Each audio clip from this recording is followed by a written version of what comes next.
Hi guys, welcome back to my channel. In this video, I'm going to show you how to find PENGU Penguin's wallet address on Binance.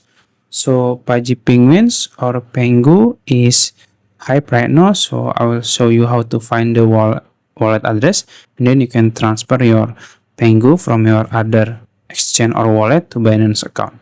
So first you can open your Binance apps and make sure you have signed in. After that, you can go to your asset in the bottom right corner here,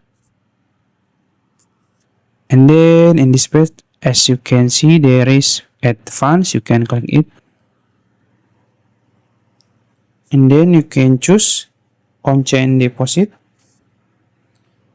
and then you can search Pengu. This one you can click it, and then you can choose the network, which is Solana. Click OK. Now this is the Pengu wallet address on Binance. You can copy it or scan it, and then you can transfer your Pengu from your other wallet to Binance account. That's it. If you found this video helpful, please like this video and subscribe to my channel. Thank you.